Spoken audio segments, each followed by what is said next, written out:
ba to? Sa kwento at kaalaman, panalo tayo! Alam mo ba to? Sa kwento at kaalaman, panalo tayo!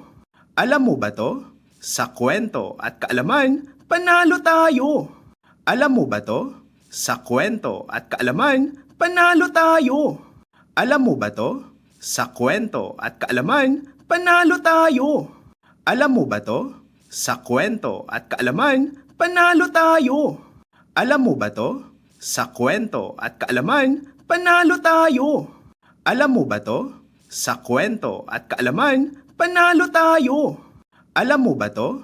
Sa kwento at kaalaman, panalo tayo! Alam mo ba to?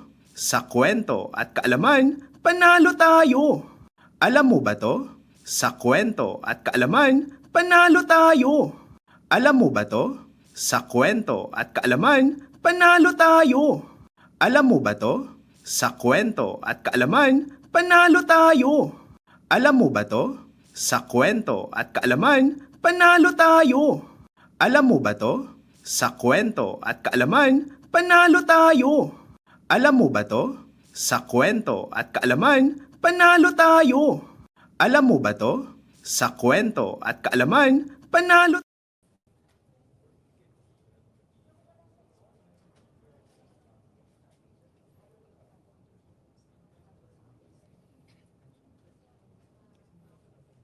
Alam mo ba to? Sa kwento at kaalaman, panalo tayo! Alam mo ba to? Sa kwento at kaalaman, panalo tayo! Alam mo ba to? Sa kwento at kaalaman, panalo tayo! Alam mo ba to? Sa kwento at kaalaman, panalo tayo! Alam mo ba to? Sa kwento at kaalaman, panalo tayo! Alam mo ba to? Sa kwento at kaalaman, panalo tayo! Alam mo ba to? Sa kwento at kaalaman, panalo tayo! Alam mo ba to? Sa kwento at kaalaman, panalo tayo! Alam mo ba to? Sa kwento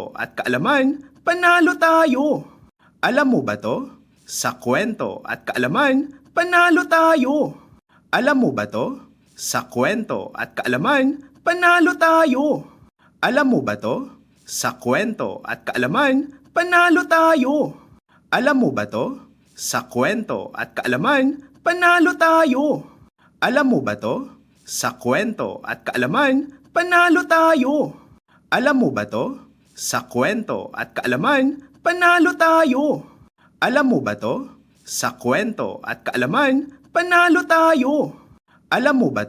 Sa kwento at kaalaman, panalo tayo! Alam mo ba to? Sa kwento at kaalaman, panalo tayo! Alam mo ba to? Sa kwento at kaalaman,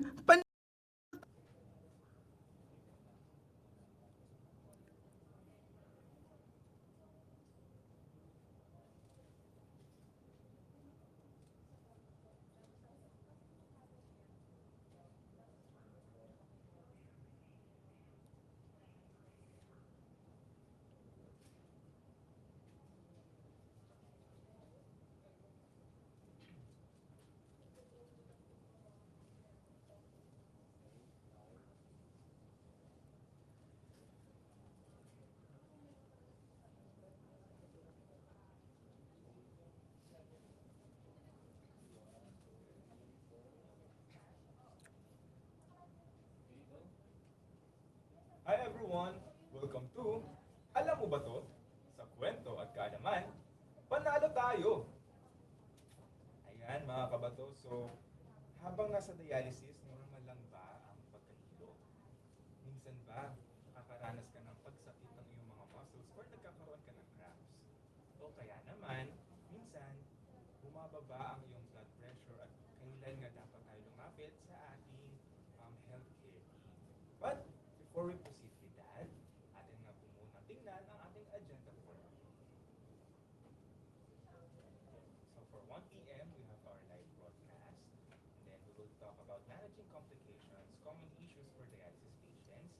And then after that, meron tayong live question and answer. And then wrap up and closing.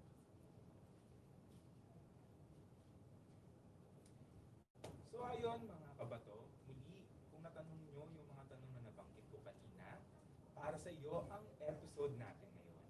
I am your host, Elton Tandog, at today pag-uusapan natin ang Managing Complications, Common Issues for Dialysis Guests. Pag-uusapan natin ang mga karaniwang health challenges na maaaring maranasan ng dialysis guest at kung paano natin ito maiiwasan. At syempre, kung kailan kailangang agad lumapit sa inyong healthcare team.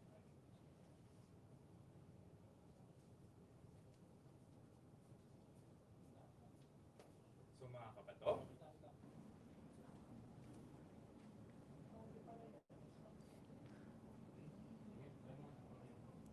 so ayun, pag-uusapan nga po natin mga kabato muli yung mga health challenges na maaaring maranasan ng ating mga dialysis guest at kung paano ito maiiwasan at syempre kung kailan kailangang agad kumonsulta sa ating healthcare team. So ready na ba kayo? Tara na mga kabato! But also before we begin, gusto muna naming batiin lahat ng ating online viewers na nanonood ngayon. So comment down below lang mga kabato kung saan kayo nanonood ngayon. At syempre, habang nagsisimula pa lang tayo, don't forget to like, comment, share, and tag your families and friends para mas marami pa tayong maabot at matulungan. And kung may mga tanong kayo mga kabato tungkol sa dialysis complications, symptoms o concerns, i-comment down nyo lamang po iyan para atin iyang pag-uusapan at sasagutin mamaya sa ating live Q&A session. Kaya't stay with us hanggang sa dulo.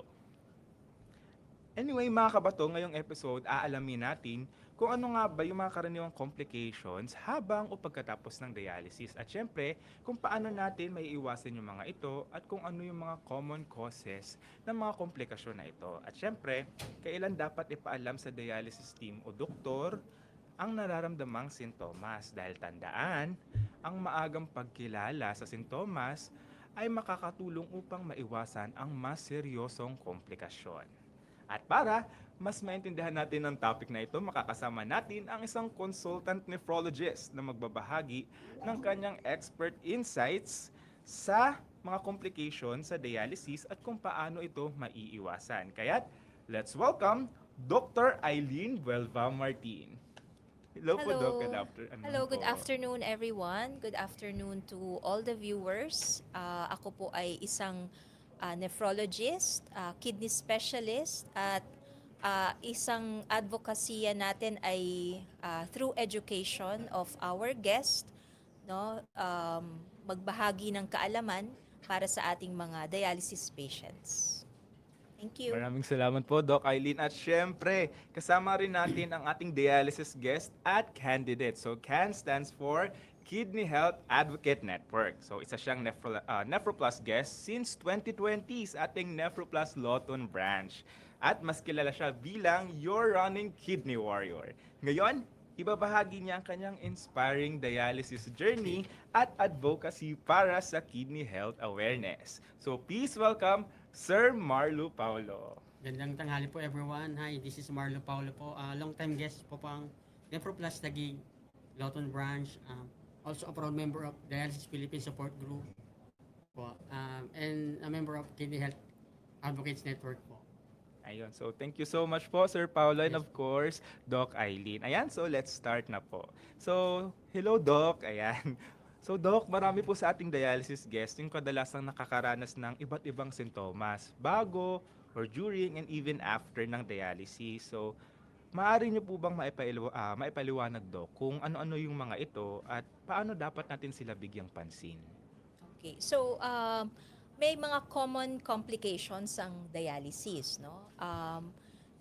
During dialysis, ang mga maaring maramdaman ng isang guest during dialysis ay una, pwedeng mag-cramps or sa Tagalog yung pamumulikat.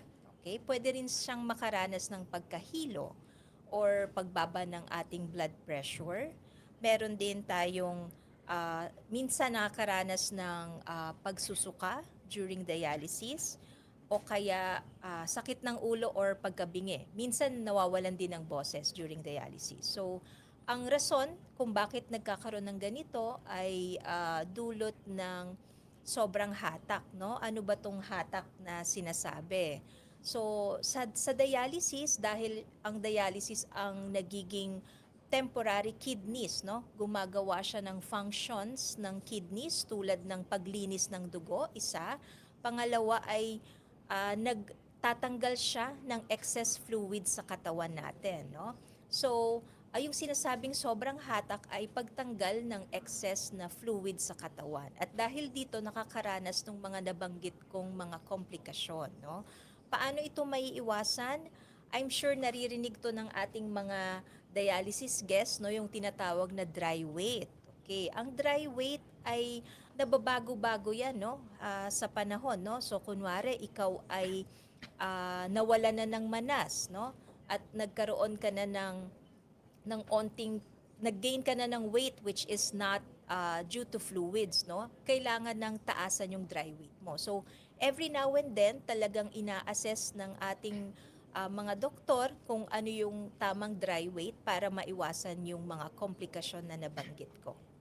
Ayun, thank you so much, Doc. Mas nabigyan tayo no, ng overview ng mga komplikasyon na nararanasan ng ating mga dialysis guests. So speaking of dialysis guests, Doc, meron po kasi akong mga kilala na nagda-dialysis and minsan nababanggit nila sa akin, bumababa yung blood pressure ko, ayan, nagkakaroon ako ng cramps. So ako ma'am, as someone na syempre nang inaalam pa lang or binibigyan pa lang yung sarili ng awareness sa mga ganitong sitwasyon, hindi ko po maiwasan na mag-alala since hindi pa po ako ganun ka-familiar sa mga komplikasyon na ito. So Doc, normal lang po ba itong mga pagkahilo na ito, panghihina o muscle cramps habang nagda-dialysis, or is it something na talagang dapat ma-alarma po kami or mag-worry na po kami, gano'n? Okay. So, yung mga nabanggit ko, those are common complications. Maaari siyang mangyari, pero hindi siya normal, no? Kaya yung nabanggit ko ng pag-adjust ng ating dry weight, napaka-importante yon, no? So, maiiwasan yung mga komplikasyon na yon kung tama ang dry weight natin para tama rin yung pagtanggal ng fluid or paghatak ng fluid during dialysis, no? Isang way din para maiwasan ang pagbagsak ng blood pressure, sometimes, minsan, may mga gamot ang ating mga guest, pang high blood, no? So, yung ibang mga guest, sinasabihan namin na wag iinumin yung gamot na pang high blood during dialysis day nila, no? But this is not for everyone, no? So, case-to-case basis, meron pong mga guests na kailangan i-withhold yung ating gamot on the day of dialysis. Yung iba naman kailangan kasi talagang mataas ang blood pressure. So, case-to-case basis with regards to pag-hold ng ating ng pang high blood na gamot. With regards to this, ma'am, isa rin po ba ito sa nagiging cause kung minsan yung iba nakakaranas ng parang nasusuka po sila, ma'am, or nausea po, gano'n? Yeah. So, ang nausea at saka vomiting, minsan kasi sa dialysis nagkakaroon yan ng parang tinatawag na equilibration, no? Siyempre, tagalinis ang ating dialysis, no? Nakakaranas minsan pagkabago pa lang sa dialysis at nasasanay pa lang yung katawan natin with the dialysis, no? Pwede rin siyang sumama sa mga tulad ng pagmababa ang blood pressure, minsan din nasusuka rin ang ating mga ibang guests, no? So, mga kabit-kabit na po itong mga komplikasyon na ito. Ayan, thank you so much po, ma'am. Kanina, ma'am, nabanggit niyo po yung sa dry weight na dapat na monitor natin, na mahalaga din kung gaano kalakas yung hatak minsan o hindi. So, pwede po ba mang malaman, meron po bang pwedeng gawin yung mga dialysis guests before po sila sumalang or after sila sumalang para maiwasan po yung mga ganitong sitwasyon? Okay. So, yung mga binibigyan naming edukasyon sa ating mga guest ay yung hindi maiwasan minsan dahil sa Pilipinas mainit, no? Talagang marami silang iniinom na tubig, no?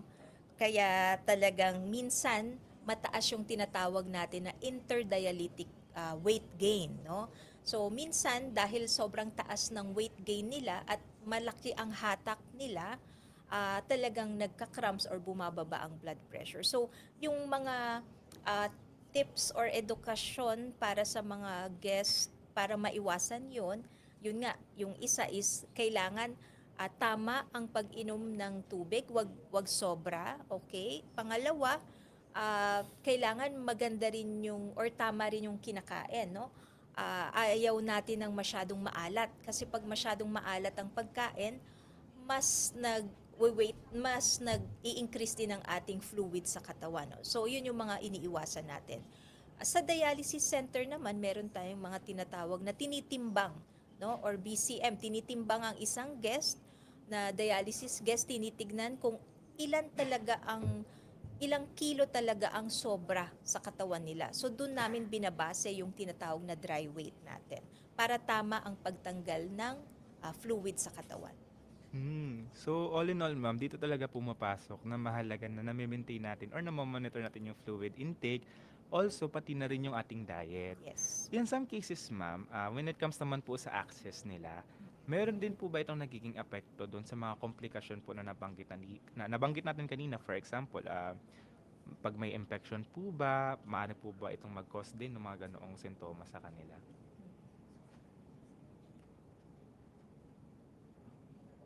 Okay. So, regarding sa ating access, no? So, maaring dalawa, no? Temporary access, yun yung mga may catheter sa leeg, yung tinatawag nating mga antena, IG no? po. Oo, IJ catheter, no? Um, well, pag tayo ay may infection o severe infection, maaari pong bumaba, no, ang ating blood pressure din. So, ang ating mga dialysis nurses, sila po ang mas nakakakita, no? Pag namumula, meron ng discharge o nana, kailangan ma-inform na rin ang ating mga doktor, mabigyan ng mga antibiotics, no? Pangalawa, sa fistula rin naman, fistula or graft na nasa kamay, no? Ito yung mga permanent access natin. So, eto, nakikita rin ng mga nurses natin kung siya ba ay may infection na, kung namumula, may discharge, namamaga, no? Kailangan na rin ma-inform ang ating mga doktor tungkol dito, no? So, eto naman, pagka nagkaroon na sila ng severe infection, maaring bumaba ang blood pressure natin, no? So, yung mga kailangan preventive, no, is kailangan malinis, no? Kung ikaw ay naka-fistula or graft, nililinisan mo yan, no? Siyempre, pag naliligo, soap with water din po. So, malilinisan siya, no? For the IJ catheter naman or any catheter, bawal siyang mabasa, no? So, yun yung mga preventive measures to prevent infection sa ating mga access. So, when it comes ma'am sa mga infection, meron po ba yung mga early warning signs na meron na tayong infection na hindi po dapat natin baliwalain? Yes. Tulad ng mga na-mention ko kanina, pagka namumula na siya, may nana or infection, masakit, namamaga, yun ang ating mga warning signs na maaring may infection na yung katawan, ay yung access natin. So that's very parang good to know, ma'am, no, para mas lalong mabigyan natin ng awareness yung mga viewers natin right now. And speaking, ma'am, of access, actually, here in NephroPlus, we are offering free AVF creation or yung tinatawag nating fistula, ma'am, no? As long as meron kang 3 months of continuous dialysis to any of our NephroPlus centers. So kung ikaw po, sir, ma'am, o kung sino pong nanonood sa atin ngayon, meron ka na pong more than 3 months or at least 3 months of continuous dialysis sa NephroPlus and interested po kayo magpa-fistula, lapit lamang po kayo sa ating mga center admin para po ating maasikaso yung inyong schedule. So ano nga po muna yung magiging proseso po niyan? So here in NephroPlus, syempre kapag nagpa-schedule na po kayo, una niyan, mayroon po muna kayong schedule for check-up sa ating partner hospital which is WCMC or yung World City Medical Center. So after po nun, kapag na-check up na po kayo and advice naman ni Doc na ready na po kayo for fistula, doon na po papasok yung schedule nyo naman for AVF procedure. So tama naman Doc, no? Need mo na check up before yung procedure kung pwede kayo or ready kayo for fistula creation. And of course, kung kayo naman po, hindi kayo nagda-dialysis sa NephroPlus centers at interested po kayo to have your treatment sa aming centers at of course makapag-avail ng free AVF, feel free po to reach out to our social media pages lamang po or sa aming mga provided numbers na makikita nyo po mamaya sa aming screen. So, ayun lang po, Doc. Muli, maraming salamat po, Doc, sa pagbibigay po ng mga insights and mga awareness po na dapat natin tandaan when it comes to our symptoms and our complications. So, sa mga ganito, Doc, sa nabanggit po natin lahat kanina, kailan po tayo dapat agad tumawag sa doktor o bumalik sa dialysis center? Kasi minsan, baka possible hindi nila to nararanasan during or doon sa mismong center mamaya pag uwi na nila. Meron po ba tayong mga warning signs din na dapat, ay kailangan ko na magsabihin to kay doc or bumalik na dapat ako sa center? Okay. So, may mga guests, dialysis guests na nagsiskip ng dialysis session nila.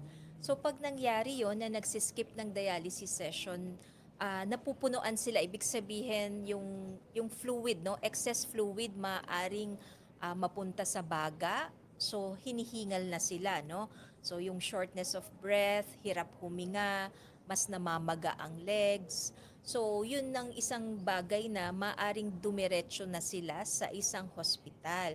Kasi minsan yung ating mga stand-alone na dialysis centers, hindi sila capable to address yung biglaang hirap na hirap huminga, no? So, pagka ganun na, advice namin is dediretso sila sa isang hospital or emergency room ng isang hospital.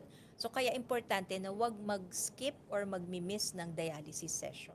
Ayan. So, maraming salamat po, Doc. So, ayun mga kabato, dapat nakikinig kayo kay Doktora para ating mas malaman yung mga dapat natin gawin every time na meron tayong komplikasyon o mga sintomas na nararanasan para mas maiwasan pa natin yung mas serious na complications in the future. Kasi, napakahalagang malaman na hindi lahat ng sintomas ay dapat baliwalain. So kapag alam na natin yung mga warning signs, mas mabilis tayong makakakilos at maiiwasan ang seryosong komplikasyon. So ayan, this time naman po, proceed naman tayo kay Sir Marlo. So hello po Sir Marlo, Hello po. kamusta po kayo ngayon? Okay lang po. Okay naman po. Ayan sir, since today pinag-uusapan natin yung mga complications Yes na nabanggit po nila Doktora kanina, gusto ko pong malaman naman po on your own personal experience, ano po yung pinakauna, kung nare-remember nyo lang sir, pinakanaunang complication po na naranasan ninyo during dialysis? Sa akin naman, on my early days as a dialysis patient, yung pinaka-worst ko talaga is mataas na BP ko before talaga. During pandemic pa yun, nag-start ako mag-dialysis. Yun ang pinaproblema ko. Then sabi nga ni doktor na once na mataas yung BP mo, connect na yan, magkakapatid na yan, nandiyan na yung papasok yung sakit ng ulo mo. Then minsan dahil hindi ka pa disiplinado sa water intake mo, nahatakan ka ng marami lang. Then, magka-cramps ka. And minsan may mga times din na bumabagsak din yung sugar ko na sobrang lala. There's a time na nangyari sa akin na sa center namin, sobrang bumagsak yung sugar ko, sugar level ko. Nawalan ako ng paningin for almost 20 minutes. Luckily, attentive yung mga nurse ko sa Nephroplast Lawton Bar. Shoutout po sa mga nurse ko. So, sobrang bilis ng action nila doon. Kagad sila sa bloodline ko na may nilagay kagad sila na B50-50 yun. Parang sugar na ipinasok sa ano ko. Yes, no. Na yun. Pero, yung mga times yun parang kinakabahan ako kasi syempre wala ka nang makita. Yung pala, ano na pala yun, bagsak na pala yung sugar mo. So, maraming dialysis patient ngayon na parang ini-ignore nila yun kasi ang pinaka-sintomas nun is feeling mo nagugutom ka lang. So, ikaw as a dialysis, parang ayaw mo kumain, parang ganyan. Pero yun na pala yung papunta ka na pala sa pagbagsak na pala ng sugar mo, nahihilo ka na. So, eventually, katulad nga yung nangyari sa akin na until nawalan na ako ng paningin. Matagal din, almost 20 minutes. Yun, so,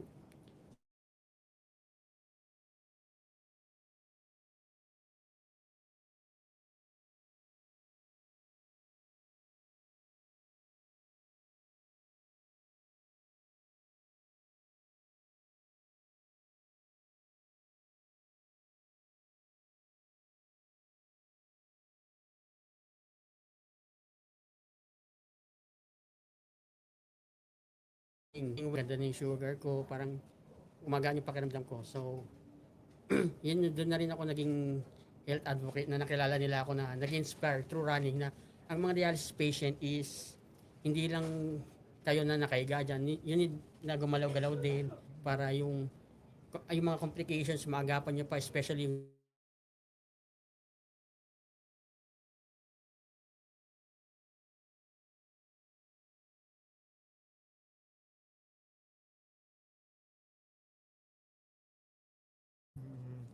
So ano, ang dami natin nakukuhang parang mga learnings mula agad kay Sir Marlo. So simulan natin doon kanina sa nabanggit mo sir na yung mga common complication ng nahihilo tayo or parang bumababa yung BP natin.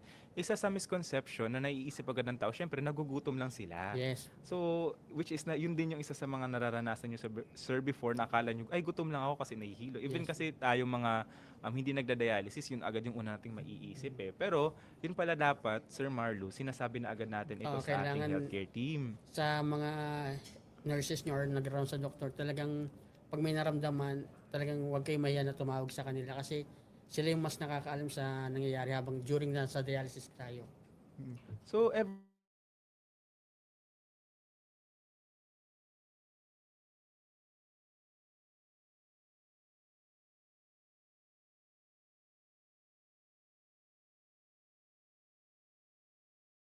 Pag may times na before mababa yung BP ko, alam na nila na gagawin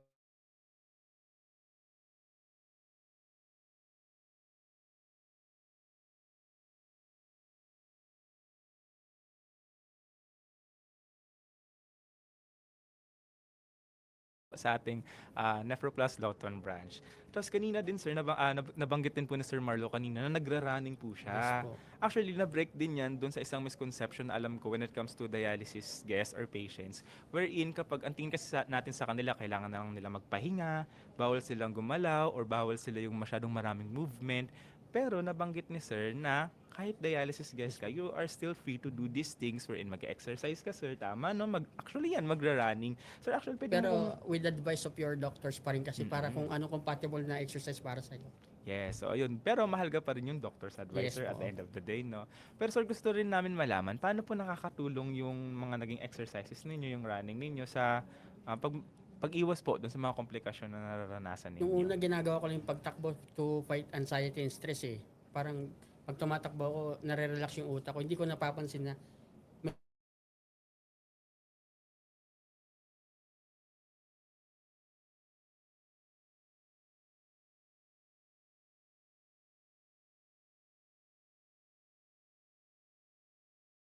na magtakbo or running.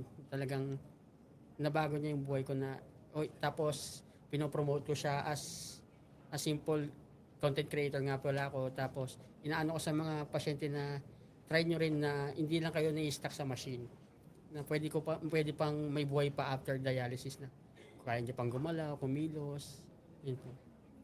So talaga nagkaroon ng changes, sir, no, sa inyong Yes po. lifestyle. Pero aside dun, sir, sa running ninyo, sa ginagawa ninyong, ayun, minsan brisk walking, may iba pa po kayo, sir, naging changes when it comes to your lifestyle? Gumaan po talaga yung pakiramdam ko kasi yun nga, sabi ko before parang nag-overthink ka palagi kasi pag once na naging dialysis patient ka na, pinakamahirap mong unang maano dyan is yung acceptance eh.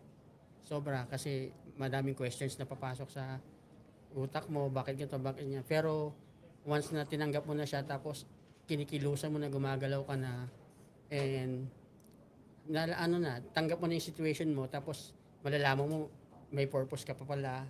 So gagaan talaga yung pakiramdam mo. Ayun, Sir Bati, very inspiring din, sir, no, yung na-share nyo sa amin. Kasi right now, alam ko maraming nanonood dyan na nakaka-experience no mga same challenges as Yes you, po. especially yung ating mga dialysis guests naman talaga. So, sir, by using your platform din, no, ginagamit ni sir kasi yung kanyang pagbablog to spread awareness to other dialysis guests as well. And hindi lang sa dialysis guests, pati sa mga taong limited pa rin yung kaalaman Yes po. when it comes to dialysis. Sir, ngayon din, meron tayong podcast also with the same advocacy na makapagbigay tayo ng kaalaman at maintindihan din ng ibang tao yung experiences natin. So, pwede nyo, ano po ba yung maipapayo ninyo sa mga nanonood ngayon na maaaring nakakaranas din ng parehong challenges? Simulan natin sa yung mga unaware kasi misconception yung term na dialysis, lalo na pag unaware yung mga bagong pasyente, yung mga nadadiagnose pa lang ngayon na siyempre pag sinabi nilang, "Uy, dialysis ka na." Ang misconception nun is takot sila. Ano ba mangyayari sa akin? Katapusan ko na ba to? Sa machine na lang ba ako? Which is mali. So, kaya po kami sa Project Can, gumawa po kami sa group namin na mga maliliit na content creators to spread awareness, to spread na ang dialysis ay huwag katakutan. Marami namang way para maging okay kayo as a dialysis patient. No? So, then, sa mga nahihirapan during treatment nila, talagang yung consultation kay doctor talaga pinaka-importante po. Para at least na-assess ka kung ano nangyayari sa katawan mo. And para alam mo na rin, para if ever baguhin nila yung gamot mo or yung dry weight mo na sinabi ni Doc kanina, para mabigyan ka pa rin ng maayos na treatment. So maraming salamat sir na sa pag-share nyo ng stories ninyo sa amin ngayon. Kasi actually, yung mga personal stories na ganito, makakatulong sa atin para mas marami pang komplikasyon yung maaari nating ma-manage. At kung agad ba ito ma-actionan at may tamang gabay mula sa healthcare team. Since nanggagaling mismo ito sa isang dialysis guest na nakakaranas ng mga ganong challenges. So sir, before we proceed, gusto ko lang din po itanong since kanina part kayo ng CAN. Yes. So, pwede niyo po ba kaming bigyan ng kaunting background sa CAN, kung paano po kayo natulungan nito? Ang CAN kasi is project po siya ng Dialysis Philippines Support Group. It's a kidney health advocate network na gathered po sila ng small groups ng mga content creators. Kasama po ako doon na nagkanda po kami ng workshop for almost 6 months. Kakagraduate lang po namin noong July 19. Sa project po na yon may naging mga pro po kami na nephrologists, dietitian, attorneys, para po once na nag-upload kami or nag-share kami ng mga videos namin which is credible po na may may facts kami na pinanghahawakan na hindi kami basta-basta mag-spread ng ideas or mga videos namin na walang basehan kasi nowadays ang kalaban natin sa social media is yung misinformation, yung mga fake news ganyan. So kailangan po natin talaga maging mapasa sa audience natin na what is dialysis, what is chronic kidney disease na actually pa sa Philippines ang laki na alarming na po yung numbers ng mga nagkakaroon ng CKD. So na-alarman na po yung Dialysis Philippines na gawa muna tayo ng para maging platform siya to spread awareness. Yes, sir. Talaga napakahalaga talaga yung tamang paggamit ng mga platforms na mayroon tayo. Especially ngayon, maraming kumakalat ng mga misinformation na maaring mag-cause pa ng mga much serious complications doon sa mga dialysis guests natin. So, dito talaga papasok na buti na lang din po, thankful kami sa CAN and also Dialysis PH wherein ginagamit nila yung mga resources nila, yung mga members nila to spread awareness po doon sa ating mga manonood at sa iba pa pong mga hindi pa masyadong aware or wala pang masyadong alam when it comes to dialysis. And also, tulad din nung podcast natin today here in NephroPlus, wherein we also share the same advocacy. That's why we are always inviting dialysis guests themselves and also nephrologists at iba pa pong mga healthcare professionals para mas credible po yung nilalabas nating mga information, yung mga sinishare natin, at para mas mag-resonate po ito doon sa mga manonood natin. And speaking of manonood, alam ko marami sa atin yung nakaabang ngayon and talagang natutuwa sa mga sinare po natin today and doon sa mga advice po ni Doc. Pero syempre, meron ding iba na may gusto pa pong magtanong sa atin. Kaya, dadako na po tayo sa ating pinaka-exciting na bahagi, which is our live Q&A. So sa lahat po na nag-comment ng kanilang questions, maraming salamat po. And doon po sa magko-comment pa lang, comment na po kayo ngayon para masagot po natin iyan. So basahin natin po ang ilan sa inyong mga katanungan. Ayan. So muli doon po sa mga nanonood dyan, comment down below lang yung mga questions ninyo or kung meron kayong mga friends pa na gustong manood, na may gusto pang mas malaman when it comes to dialysis, i-share nyo lamang po itong live sa kanila para mas marami pa tayong maaabot at matutulungan. So ayan po, while waiting po doon sa ating mga questions for today, gusto ko lang din pala sir, balik ako kay Sir Marlo, po. itanong na since part po kayo ng Dialysis PH and maliban po doon sa pagsispread natin ng awareness, paggamit ng mga platforms natin yung pag-vlog, ito, podcast, may iba pa po bang way yung community, ayun, yung Dialysis PH, na nakatulong sa inyo na para mas ma-manage yung complications ninyo, mas magkaroon kayo ng kaalaman sa kung paano yung i-handle yung treatment ninyo? Through our page, kasi isa rin po ako moderator sa page namin. Marami pong bagong pasyente na nagtatanong doon, mga clueless din po na parang kung ano yung mga katanungan ko before, tinatanong din po nila doon sa page. So, may mga matatagal na page, pasyente na rin po na doon din po nakakasagot. So, yung platform po namin is nagiging way din po para may mga tanong na masagot din po through our page. So talagang ang laki na nung na-reach, sir, no, ng mga tao ng page. Sir, pwede niyong i-plug din sa ating mga viewers kung paano makikita itong page na ito, ano pong pangalan, ganyan. Pati yung vlog niyo rin, sir.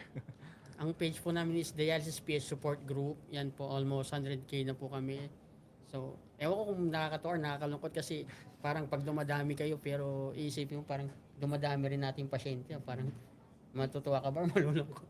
Pero yeah, yun, dun niyo po marami, maganda po yung community doon, makapag-interact po kayo doon, marami pong pasyente po nandun. Yes, yan. Thank you po, Sir Marlo. Ayan, si Doc din, syempre, baka meron tayong mga viewers ngayon na gustong lumapit kay Doc, mag-ask ng medical advice. So, Doc, saan po kayo namin pwedeng ang ma-reach or parang mapuntahan? Okay.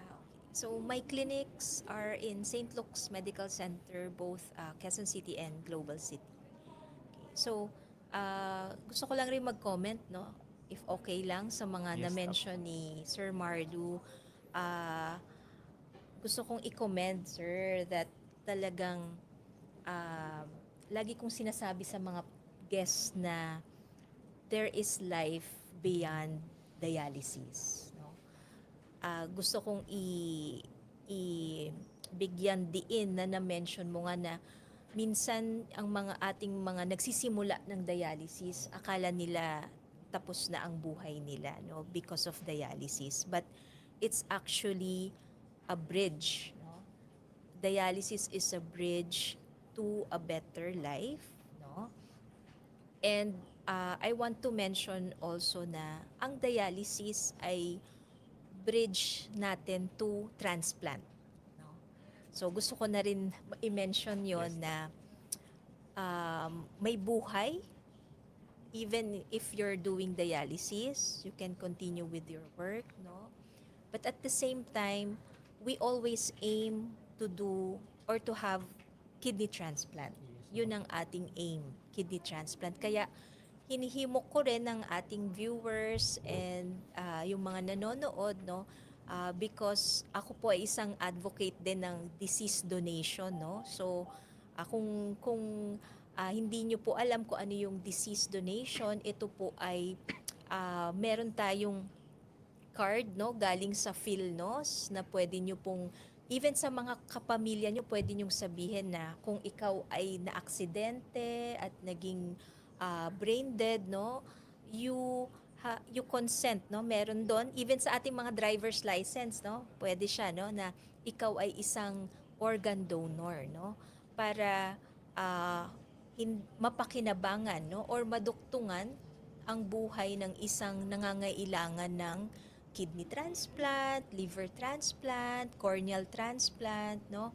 So, isa 'yon na makakatulong tayo sa mga dialysis patient, no? In terms of pagka nagdesisyon tayo ngayon, maaari tayong makasave ng buhay, no? Pag nangyari 'yon. So, isang advocacy ako rin 'yon, kaya minention ko na rin on organ donation para sa ating mga viewers. Ayun, thank you so much, Doc. Actually, buti na lang din po na-mention nyo kasi common goal din nga naman talaga natin is magkaroon tayo ng kidney transplant. And since, Doc, pinag-uusapan natin yung mga complications kanyan during dialysis, ano po, Doc, yung mga mararanasan naman natin na kumbaga, mawawala po ba yung complications? May mabawasan po ba tayong challenges once po ba na nag-kidney transplant po tayo? Oo, pag nag-kidney transplant tayo ay matatanggal na tayo sa dialysis. Kasi magkakaroon na tayo ng bagong kidney na gagawa na, no, ng function niya talaga na ng isang kidney tulad ng pagsasala ng dugo, magpo-produce na tayo ng ihi, yung excess fluid maiihi na natin. Ayun. So, Doc, maraming salamat po. Kaya ayan, Thank you. sa mga nanonood natin, hopefully nakikinig kayo kay Doktora para mas lalo pa nating mapaayos yung ating mga buhay and also para mas magkaroon tayo ng positive outlook when it comes to dialysis. And ngayon, going back po sa ating Q&A sessions, meron pong gustong magtanong mula kay Karen Velasco Dumawal. So, apologies po if I pronounced that wrong. So, sabi po dito, how to handle the IPTH for new dialysis patient po. So, siguro kay Doc po natin itatanong. Okay. So sa ating mga dialysis patient or guests, no, minsan tumataas ang ating intact PTH, pero ito ay isang kailangan hindi lang ang intact PTH ang tinitignan, yung calcium tinitignan, yung phosphorus tinitignan. So ito ay ma-aksyonan pagka nagbibigay tayong mga gamot para pampababa ng intact PTH. Dapat ang calcium ay within normal levels, phosphorus within normal level. So, pagka na-control pa ang intact PTH with the medications, pwede pa yon, no? Meron naman mga indications na surgical na siya, no? So, yun ay pagka hindi na bumababa ang intact PTH with the medications na binibigay, magiging surgical na siya. Ayan. So, ma'am, thank you po for answering that, Doc. Ayan, we also have another question naman po mula kay sa isa po nating kabato. Sabi po dito, may posibilidad po bang mabawasan ng mga komplikasyon kung susundin ang tamang diet at dialysis schedule? So, is it Doc po ulit and next naman si Sir Marlo. So, thank you, Mika. Tama ba? Okay. So, yes, no? Talagang mababawasan ang mga komplikasyon kung tayo ay susunod sa ating dialysis schedule at sa tamang pagkain, no? Na-mention ko kanina na pag hindi na tayo umiihi, kailangan limitado talaga ang pag-inom ng ating tubig, no? Gusto ko kayong bigyan ng isang tip, kunwari uhaw na uhaw or sobrang init, tayo ay mag-ice chips, no? Para matagal siyang matunaw sa bibig at malalamigan kayo. Kasi pag uminom kayo ng uminom ng tubig, mapupunuan kayo. So isa yon. Pangalawa is talagang tayo ay hindi or magbabawas talaga tayo ng alat, no, or asin sa ating pagkain para hindi rin tayo mapunuan. So yes, proper diet and proper limit in fluids and following your dialysis schedule ay makakaiwas sa ating mga komplikasyon ng dialysis. Ayan, thank you po, Doc. Proper diet is indeed important. Tapos gusto ko rin po malaman kay Sir Marlo, Sir, paano po ninyo na-maintain ang inyong proper diet at paano po kayo natutulungan nito? For me kasi, yung proper diet ko, hindi, actually, in moderation ako. Kumbaga, lahat medyo hindi ako mapil. Pero yung mga asin, bawal maalat. Kasi sa dialysis PHR sa Project Can, we have a program called Iwas Alat, Iwas Dialysis. Iwas alat, iwas dialysis, iwas sakit. So, we promote na yung mga masyadong kapagkain po ng instant food, mga ganun. So, hanggat maaari. Kasi, kaya tumataas din po ang bilang ng mga nagkakaroon ng CKD kasi sa mga kinakain na rin po nilang yun, mga ini-intake na rin po nila. Okay, maraming salamat po, Sir Marlo. Ayan, so dapat makinig kayo ating mga online kabatat. Dapat ako din, nakikinig din ako actually. Para maiwasan natin in the future yung mga ganitong ori ng komplikasyon. Ayan, so meron po ulit tayong tanong din mula sa ating online kabato. Sabi po dito, paano po ba mapapababa ang SGOT at SGPT? So ayan, balik tayo kay Doc ID. Okay. SGOT at SGPT ay liver enzymes po siya. So, sa liver enzymes, kung mataas po ang inyong SGPT at SGOT, kailangan pong magkaroon tayo ng assessment ng ating liver. No? Pwedeng mag-ultrasound tayo, pa-check ang ating cholesterol levels. So, para mapababa siya, kung mataas man ang ating cholesterol, kailangan ng gamot pampababa nun at maaring sumunod ang SGPT, SGOT natin doon, no? So we need to assess, no, bakit mataas in the first place ang SGPT at SGOT kasi hindi naman siya usually tumataas sa mga dialysis patients. So it's a liver enzyme. Ayun, maraming salamat po, Doc. And also, we have another question naman mula kay Jelica Ana Cruz Suya. So sabi niya dito, Doc, paano po ba maiiwasan na hindi magkaroon ng tubig sa baga bilang dialysis patient? Okay, so madami pong rason bakit nagkakatubig sa baga, no? Isa doon is dahil nga hindi na umiihi, no? Kung hindi na po kayo umiihi, mas malaki talaga ang tsansa na mapunuan, no, ng tubig. So mga tips, no, or paano maiwasan yon is number one, tayo ay uminom ng tamang tubig, hindi susobra, no? Ang usual is 1 liter per day lang ang ating restriction. Pangalawa is yung maaalat nga, magbawas talaga ng pagkain ng maaalat. Pangatlo, wag magmi-miss ng dialysis session, no? At kung tayo ay mag-a-assess pa, no, bakit laging nagkakaroon ng recurrent na fluid sa baga, kailangan magkaroon na natin ng full workup na, no? Ibig sabihin, check din natin ang inyong puso. Baka naman po mahina ang puso, kaya nagkakaroon ng tubig sa baga, no? Pangalawa, ang ating albumin level.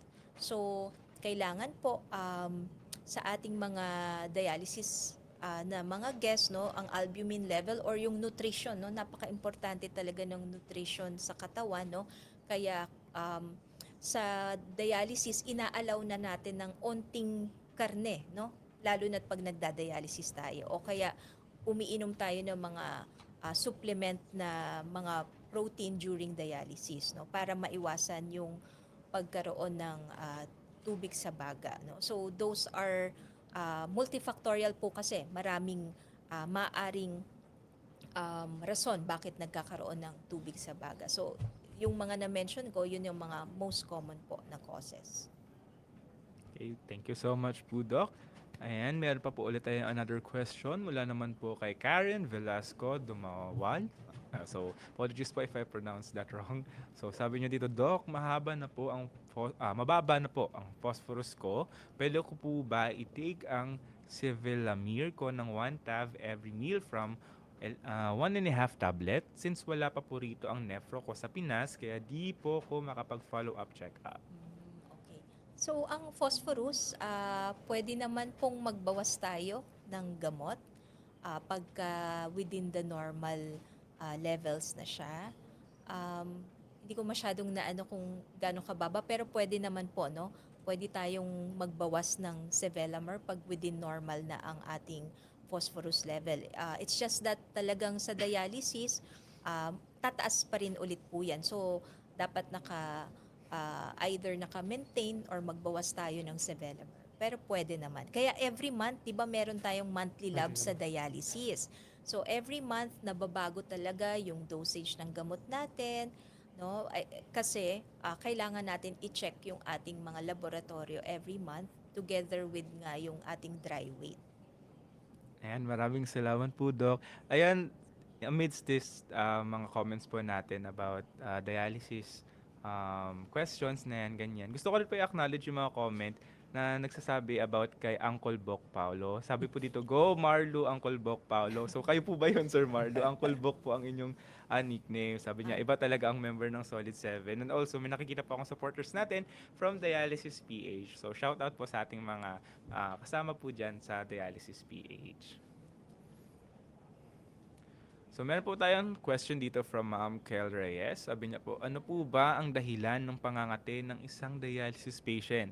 Lalo na habang nagda-dialysis. So normal phosphorus naman daw po siya, Doc. Sa dialysis kasi nagkakaroon ng parang diffusion, no? Or sa machine parang nililinisan nga ang ating dugo, no? Nagfi-filter. So minsan nagkakaroon ng mga displacement niya, no? So kahit normal phosphorus, nagkakaroon ng diffusion or displacement ng ating mga phosphorus, no? Kaya minsan nangangate during dialysis. And then eventually pag nag-equilibrate na yan, no, sa ating katawan after dialysis, babalik na siya sa normal levels, mawawala rin siya. Okay, maraming salamat po, Doc. Again, we also have a question from Sir Roel Abustan. Sabi niya naman po dito, I have IgA neuropathy and currently dialysis patient. Malakas pa rin umihi at walang symptoms katulad ng iba. Is there a way po ba na mabawasan yung dialysis or possible na ma-reverse? Okay. So, in terms of dialysis reversal, if kayo po ay nabansagan na, no, na chronic kidney disease, hindi na po mare-reverse yan, no. Pero kung tayo ay acute kidney injury, maaari pang ma-reverse yung dialysis. In terms of ang question ay mababawasan ang dialysis, depende nga, no, kung umiihi ka pa, ipapaalam mo sa iyong doktor kung pwede bang mag twice a week dialysis, no, from 3 times a week, kung hindi ka naman masyadong napupunuan, no. So ipapaalam mo pa rin sa inyong primary na nephrologist kung maaari yung magbawas ng dialysis session. Yes po, anong masishare niyo? I-add ko lang yung sinabi ni Doc na, ayan, di kasi yung nagsisirculate sa social media na CKD is reversible. So, maling pananaw din po talaga yun na yun po yung sinabi nga nito kasi chronic na nga is meaning long-term effect na po yun na nangyari sa katawan natin. Mm. So meaning kapag may CKD po talaga, hindi na siya reversible. Tama po ano? Yes, Okay yes. po. Ayan. So, ayan, dapat nakikinig tayo ha, mga online ka ba to? So, next question po we have from Ma'am Karen Velasco. Sabi niya dito, 1.29 na lang po ang result ko po sa phosphorus ko po and this is normal po sa reference result ko po. Salamat po, Doktora. You're great. Sabi niya mga. Thank So, you, thank you rin po, Karen. Dok. Ayan. So, moving on, we also have a question.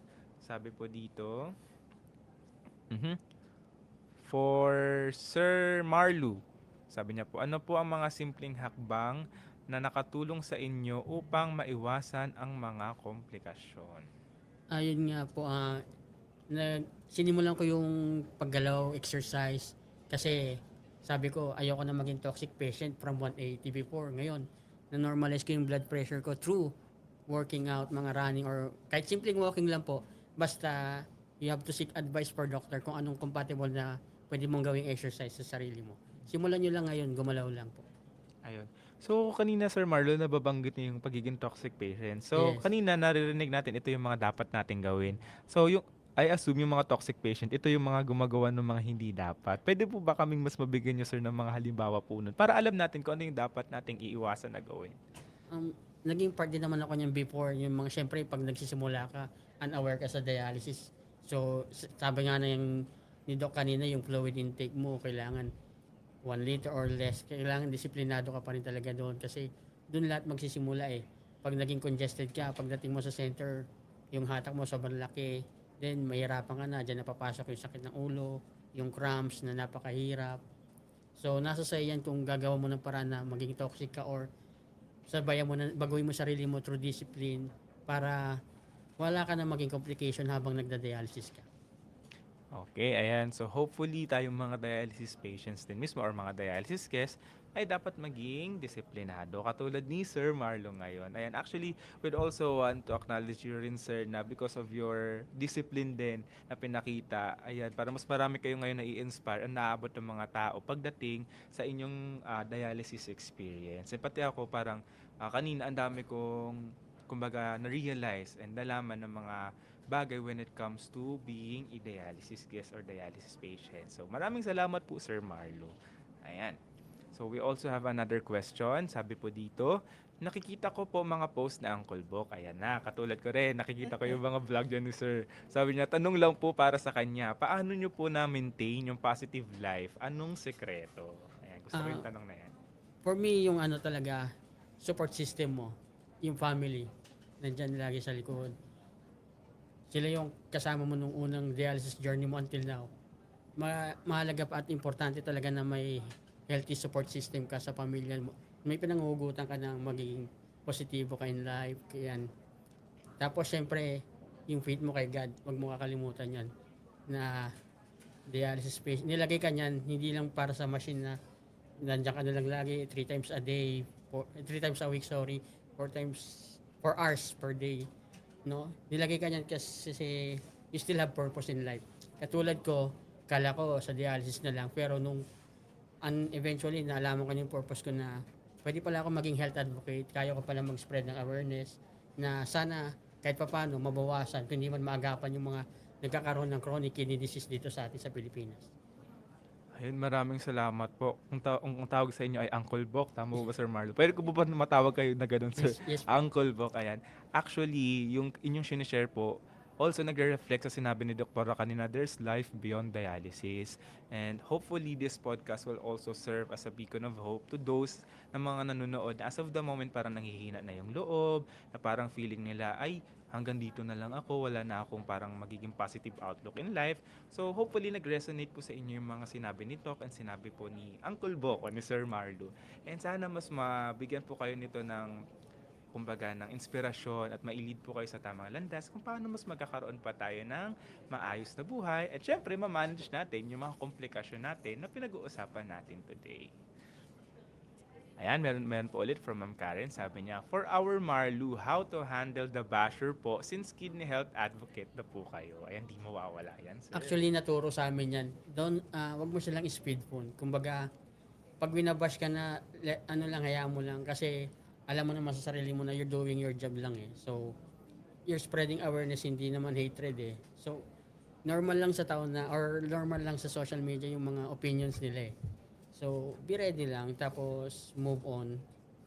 Importante, mahal mo yung ginagawa mo. Importante, nakapag-inspire ka. At importante, nakashare ka ng awareness through your video. Yes po, sir. So talagang pagdating kasi sa ganyan online, parang minuway talaga natin kung ano yung boses na mas gusto nating palakasin sa utak natin. Yung boses ng mga napapasaya na tutulungan natin o yung mga boses na nangbaba sa atin. And in your case, natutuwa ako na talagang may conviction kayo na tama naman yung ginagawa ko, tumutulong ako sa tao. And yes, sir, continue na lang po yan kasi alam ko po in the future, mas marami pa po kayong maaabot. Ayan. Moving on, we have a question po ulit from Sir Roy. Sabi niya, ano po ba ibig sabihin kapag hialing cast sa lab results? Ayan daw. Sa urinalysis po yan nakikita, no? Mga CAS, no? Parang ibig sabihin po ng mga ganon is parang may namumuo na substance, no? Or CAS nga na tawag sa ating kidney, no? So, pwedeng due to an inflammation, infection, or pwede ring stones, no? Na mababasa na ganun sa ating urinalysis. So, pagka ganun po, depende po ano po ang diagnosis sa atin, no? Sa ating rason kung bakit nasira ang kidneys natin. So, pwedeng makita yung mga CAS na ganun. So, ibig sabihin, meron nga talaga tayong kidney problem to begin with na maaring nag-cause of bakit nag-form yung ating hyaline CAS. Okay, thank you so much po, Doc. Ayan, moving forward. So, while reading the questions po, gusto ko rin i-acknowledge yung mga nagsha-shoutout po kay Sir Marlo. Sabi to, shoutout, Bok. Ayan, Marlo namin yan. Ayan, hello po, Sir Ray. Shoutout po sa inyo from Dialysis PH. Ayan, our next question from Ma'am May Cruz. Sabi niya dito, Sir Marlo, paano niyo po kinokontrol ang consumption ng food na may phosphorus? Ayan, sir. Mahirap, sa akin mahirap talaga i-limit yan, no? Pero, ang ginagawa ko na lang kasi, bukod sa disiplina, may mga, ano, ninireseta sa akin si Doc lang, mga, like, si Villamere or phosphorus binder na pwede namin i-intake. Ayan. So, maraming salamat po, Sir Marlo. So, pwede nyo rin yan i-adapt po sa inyong mga lifestyle, no? Mga dialysis guest. Ayan. So, meron po ulit tayong another question. Sabi dito, Hi, Doc. Can you share practical tips or advice po para sa mga pwede gawin na mga bago pa lang sa dialysis para maiwasan yung mga complications na to? So, sa atin, para maiwasan yung mga komplikasyon, so, yun pa rin, no? Sa mga hindi na umiihi, kailangan talaga limited ang ating fluid sa pag-inom ng fluids or tubig. Practical tip number 2 is bawasan ang alat sa pagkain, no? Talagang magbawas. Kasi nagkukos din siya ng excess fluid, no? Sa fluid retention sa katawan. Okay? Pangatlo, kailangan ma-measure natin ang blood pressure natin. Kung kayo po, gaya ng sabi ko, iba-iba ang mga guests, dialysis guests, pwedeng mababa ang BP to begin with, no? So, pagka mga hypertensive at nagsisimulang mababa ang blood pressure during dialysis, hindi na iinumin muna yung gamot on the day ng dialysis, no? So, yun po, yun ang some of the tips, no? Also, if you want to eat during dialysis, yung konti lang, no? Wag naman yung full meal during dialysis kasi maaari din mag-cause ng pagbaba ng blood pressure yung pag marami kang kinakain during dialysis. Thank you. So, ayan, maraming salamat po, Doc. And moving forward, we also have another question from Ma'am Ira Pat Basera. Sabi dito, for Sir Marlu, ano po ang maipapayo nyo sa pamilya ng isang dialysis patient upang mas masuportahan nila ang kanilang mahal sa buhay? For me sa akin, kailangan din pag-aralan ng kapamilya mo yung nararamdaman mo eh. kailangan din nilang ma-adapt na pag ah, kailangan din nilang maramdaman para yung suporta tuloy-tuloy. Pero kasi sa isang katulad ko na dialysis guest, napaka-importante ng support system ng pamilya. Sila yung magiging sandalan mo, mapa-financial, emotional, physical, nandiyan sila palagi. Sila yung magiging takbo mo. So, sobrang importante na suportado ka ng pamilya mo. So, kailangan nyo rin maging open sa isa't isa kung may bago ka nararamdaman as a guest, dialysis guest. Ipaalam mo rin sa mga kapamilya mo para aware din sila talaga sa mga nararamdaman mo sa sakit mo. Okay, maraming salamat po Sir Marlu. And actually nabanggit din po yan natin nung last episode na it is really important to be open with your family kasi mas matutulungan nila tayo o mas matutulungan nila kayo kapag naiintindihan o alam nila yung pinagdadaanan ninyo. So ayan, moving forward, we also have another question from Sustinis. Apologies po if I pronounced that wrong. Sabi niya dito, normal po ba sa dialysis patient ang manghina after ng dialysis session? Ayan, going back tayo kay Doc. Okay, so during dialysis, lagi kong sinasabi actually na parang pag nagda-dialysis tayo ay tumatakbo ng marathon, no? Kaya meron tayong tinatawag na protein wasting, no? Na maaaring mangyari pag tayo ay nagda-dialysis. So, maaari siyang mangyari, no, na medyo nanghihina, basta hindi yung to the point na talagang hinang-hina ka na. So, hindi rin naman normal yon, no? Pero, may mga pwede rin tayong gawin para maiwasan to, tulad nga ng pag-inom ng mga protein supplements, no? Or yung mga nutritional supplements na iniinom during dialysis para maiwasan yon. Kasi during dialysis nga, para tayong nag-exercise rin, no? During dialysis. So, na-mention ko rin kanina na yung protein intake natin pag tayo ay nagda-dialysis na, medyo pwede na nating taasan ng konti, no?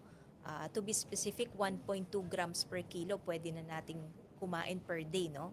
Pag tayo ay nagda-dialysis na. Before dialysis, nililimitahan talaga namin ang protein, pero once na nakapag-dialysis na, you can increase yung protein intake to 1.2 grams per kilo per day. Ayun, maraming salamat po, Doc. And then moving forward to our next question mula kay Iram or Orekul. Sabi niya dito, what is the best advice po, Doc? Eat before the session or eat while doing dialysis po? Thank you. Yes, eat before the session to prevent hypotension or pagbaba ng blood pressure. Kasi pagka marami kang kinakain during dialysis, yung blood flow natin, nagsesentro siya sa ating tiyan, syempre for digestion. So, maaring bumaba ang ating blood pressure. So, mas magandang kumain bago mag-dialysis. At kung nagugutom naman during dialysis, yung mga snacks lang, no? Huwag yung mga heavy meals during dialysis. Ayan, maraming salamat po, Doc. And also for our last question, sabi po dito ni CJ in Faith, ano ang pinaka-inspiration mo na naging active ka talaga sa pag-a-advocate? And I think this question is for Sir Marlu. Ako talaga, yung family ko, naging inspiration ko talaga kasi all through these years nakasuporta sila eh. So, parang sila yung naging inspiration ko through my journey na parang pag nahihirapan ako, feeling ko nahihirapan din sila eh. So, ang ginawa ko is gusto kong pagaanin yung dialysis life ko. Kaya unti-unti akong nagbago ng lifestyle through running. So, pag magaan yung pakiramdam ko, magaan din yung ng family ko. Kumbaga hindi rin sila nahihirapan eh. So, all in all, pag maganda yung good vibes ka or sa bahay nyo, maganda yung aura talaga. And may isa rin talaga akong sobrang special na tao na naging sa akin. Kaya tinuloy-tuloy ko yung advocacy na to, which is she passed away last April 24. Pero sabi ko nga, life goes on. Kaya nandito ako ngayon. Ayun, Sir Marlo, thank you so much for sharing that story. Actually, we are very proud of you, Sir Marlo. And I'm sure hindi lang ikaw yung naabot nung inspiration na yon, kundi yung ibang tao din, because through you, nakarating din siya sa mga nanonood sa atin ngayon and sa mga vlogs ninyo. Ayan, so muli, maraming salamat po again, Doc, Sir Marlu, and sa ating pong mga online viewers sa pagtatanong nila at pagko-comment down ng kanilang mga questions. So kung may iba pa po kayong katanungan, feel free to message our Facebook page na lamang po, and we'll be happy to assist you. At syempre, don't forget to follow and like our social media accounts that will be flashed on your screen.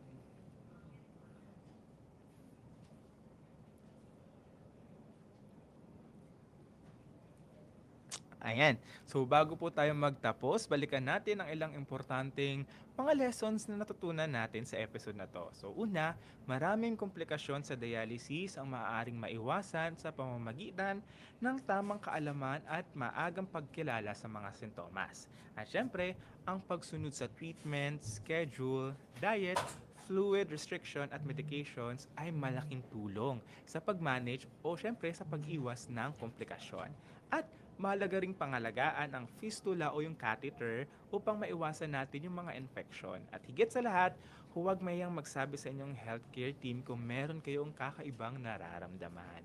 Dahil ang maagang aksyon ay makakatulong upang mapanatiling ligtas at maayos ang inyong dialysis journey. So thank you for joining us today on Alam Mo Ba To?